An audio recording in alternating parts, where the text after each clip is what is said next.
नमस्कार, आप देख रहे हैं आगाज टाइम। मैं हूं आपके साथ सुहानी सिंह। जी हां, बिहार में हुई एनडीए की प्रचंड जीत के बाद उत्तर प्रदेश की सियासत की धरती हिल दी है। जी हां, अब पूरा फोकस शिफ्ट हो गया उत्तर प्रदेश की सियासत पर।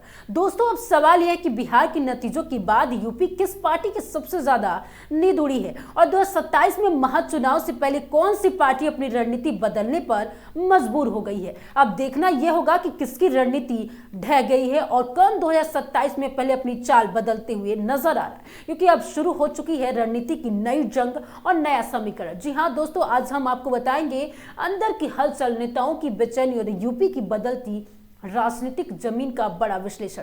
आपको सब बताएंगे हमारे इस खास रिपोर्ट में। बिहार विधानसभा चुनाव में एनडीए की ऐतिहासिक जीत में उत्तर प्रदेश में सबसे ज्यादा चिंता बढ़ी हुई है और वो है समाजवादी पार्टी की। आपको बता दें कि पार्टी मुखिया अखिलेश यादव ने महागठबंधन की जीत के लिए बिहार ताबड़तोड़ 26 रैलियां कर खूब पसीना बहाया था। एग्जिट पोल आने के बाद भी वो लगातार तेजस्वी यादव के मुख्यमंत्री का दावा कर रहे थे। बता दें कि बिहार में महागठबंधन जिन मुद्दों और राजनीतिक पर ताल ठोक रहा था, साइकिल भी लगभग उसी रास्ते पर है। बिहार में हार के लिए चुनाव आयोग और एसआईआर को जिम्मेदार ठहराना भी सपा वहां के परिणामों के यूपी में होने वाले असर रोकने की एक कोशिश माना जा रहा है, जिसको लेकर अखिलेश यादव ने अपनी ट्विटर हैंडल पर पोस्ट करते हुए लिखा कि एसआईआर का ये खेल अब आगे हम इनकी खेलने नहीं देंगे। सीसीटीवी की तरह हमारा पीपीटीवी भी मतलब पीडीए प्रहारी चौकना रहनेगा, भाजपाई मंसूबों को नाकाम करेगा।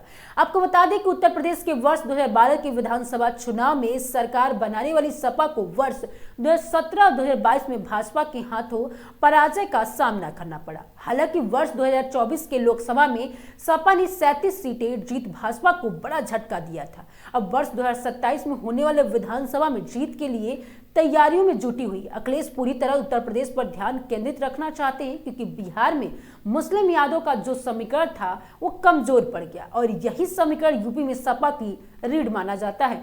वही बिहार ने दिखा दिया कि सिर्फ जाति नहीं, चेहरा, काम और विश्वसनीयता भी बड़ी भूमिका निभाते हैं। सपा पूरी तरह से समझ गई है कि 2027 में सिर्फ एमआई समीकरण से काम नहीं चलने वाला है। वही दूसरा असर जिस पार्टी को पड़ा है वो है कांग्रेस। जी हां, बिहार के नतीजों का असर कांग्रेस को यूपी की रणनीति पर भी जोर पड़ना पड़ेगा।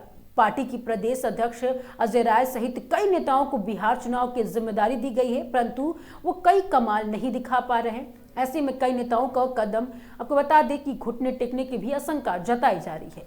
आपको बता दें कि बिहार की रामगढ़ विधान सीट का परिणाम घोषित हुआ, जहां पे बीएसपी प्रत्याशी सतीश कुमार यादव ने भारतीय जनता पार्टी के उम्मीदवार अशोक कुमार सिंह को मात्र 30 वोटों के अंतर से हराया। इस चुनाव में सतीश कुमार यादव को कुल 72,689 वोट मिले। लेकिन क्या ये बिहार की जीत अब यूपी की 2027 विधानसभा चुनाव में परचम लहरा पाएगी? क्योंकि जिस तरह से बसपा सुप्रीमो मायावती ने लखनऊ में काशीराम की पुण्यतिथि पर एक बड़ी रैली का आयोजन किया और इस रैली का उद्देश्य पार्टी की राजनीतिक ताकत का प्रदर्शन कर 2027 यूपी विधानसभा चुनाव के लिए खुद को एक मजबूत विकल्प के रूप में प्रस्तुत करना रहा। महारैली में हजारों बसपा कार्यकर्ताओं की भीड़ मायावती को सुनने आई, लेकिन अब बड़ा सवाल यही है कि क्या मायावती फिर से वही अपना पुराना फॉर्मूला अपनाएंगी? क्योंकि मायावती को दलितों का मसीहा कहा जाता है, तो क्या दलितों का फैक्टर लेकर 2027 में चुनाव लड़ेंगी या फिर कोई नई रणनीतिक योजना बनाएंगी? फिलहाल अब तो ये 2027 में देखने को मिलेगा। बहरहाल बिहार के चुनावी नतीजों ने यूपी की राजनीति को झकझोर कर रख दिया है।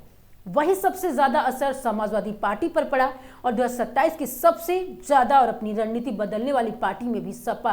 जी हां दोस्तों, यूपी की सियासत अब करवट ले चुकी है और 2027 की जंग अब होने वाली है और तीखी और दिलचस्प। फिलहाल इस वीडियो में बता दें कि जिस तरह से बताया गया है कि 2027 के चुनाव आने वाला है और इस चुनाव में बिहार को लेकर बात भी कहा जा रहा है। आपको बता दें कि इस वीडियो में इतना ही और फिर अगले मुद्दे पर आपको बहस चर्चा करेंगे और देखते रहिए। आपको जिस तरह से बिहार के मुद्दे को लेकर यूपी में जिस तरह से सियासी गलियारों में हलचलें मची है, अब वो देखना होगा कि 2027 में इस चुनाव का क्या परिणाम होगा।